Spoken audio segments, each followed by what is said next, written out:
Best life, king. అప్పట్లో ఐగుప్తు అగ్రరాజ్యంగా ఉంది,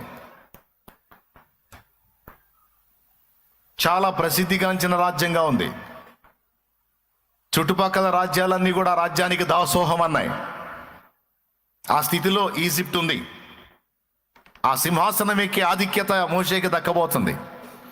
కానీ నిర్దాక్షిణ్యంగా వదిలేసుకున్నాడు. ఎందుకంటే తన పట్ల దేవుని ప్రణాళిక ఏమిటో, తన పట్ల దేవుని చిత్తం ఏమిటో, తన పట్ల దేవుని ఉద్దేశం ఏంటో, తన జన్మ వెనక దేవునికి ఉన్న ఆలోచన ఏంటో స్పష్టంగా ఎరిగిన వాడై ఆ అల్పమైన అవన్నీ అల్పమైనవని అనుకున్నాడు. ఏది? అప్పటి అగ్రరాజ్య సింహాసనం అల్పమైంది అనుకున్నాడు. రాజా వంశానికి చెందినోడు అనిపించుకోవటం అల్పమైంది అనుకున్నాడు. సకల భోగ భాగ్యాలు అనుభవించడం అల్పమైంది అనుకున్నాడు.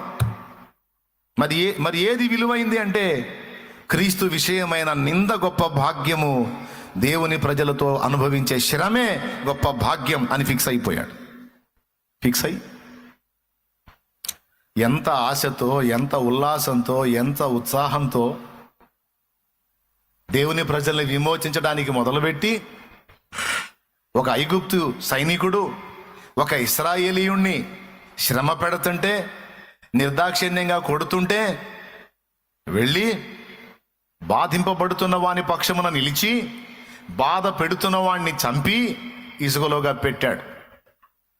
అంటే విమోచన స్టార్ట్ చేశాడు. బహుశా చాలా ఉల్లాసంతో, ఉత్సాహంతో పని మొదలుపెట్టి ఉండాలి. కానీ ఏం జరిగింది? అతడు అనుకున్నది ఒకటి, అయింది ఒకటి.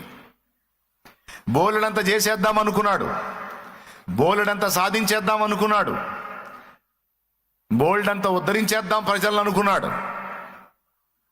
కానీ ఒక్కడిని కూడా పూర్తిగా విమోచించలేకపోయాడు.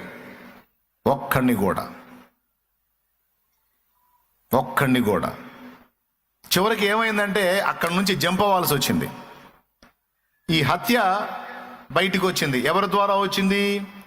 ఏ ప్రజల్ని విమోచిద్దాం అనుకున్నాడో, ఏ ప్రజల్ని బాగు చేద్దాం అనుకున్నాడో, ఏ ప్రజల్ని ఉద్ధరిద్దాం అనుకున్నాడో వాళ్లే లీక్ చేశారు. వాళ్ళందరూ డిఫరెంట్ సైకాలజీ.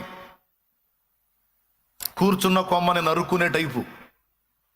అరే, నా పక్షంగా పోరాడి నన్ను బాధ పెట్టినందుకు అవతలండి ఏకదం చంపేశాడు కదా, ఇతనికి మేమంటే ఎంత అభిమానం, ఎంత ప్రేమ అనుకొని విషయాన్ని గోప్యంగా ఉంచాలి కదా.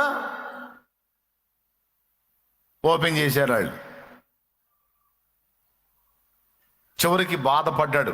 ఒరే, మిమ్మల్ని రక్షిద్దామని, మిమ్మల్ని విమోచిద్దామని, మిమ్మల్ని బయటికి తెద్దామని, మిమ్మల్ని ఉద్ధరించి తగలబెడదాం అనుకుంటే మీరే కంపు చేశారు కదరా.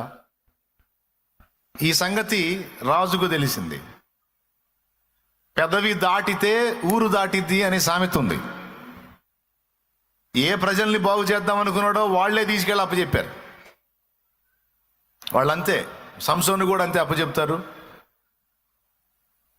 వాళ్ళ న్యాయాధిపతులు అంతే అప్పచెప్పారు. వాళ్ళంతే.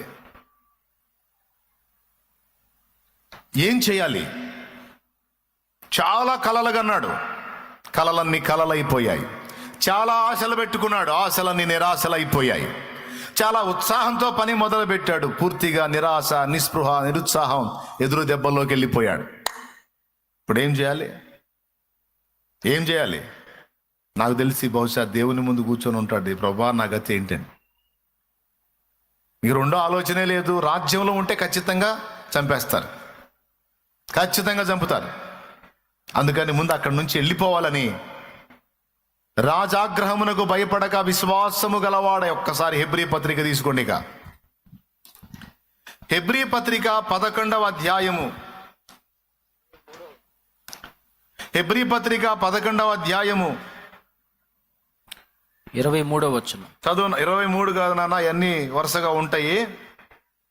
27వ వచనం మాత్రం చదువు చాలు, మిగిలిన వాళ్ళు తర్వాత చదువుకుంటారు ఇంటికి పోయి.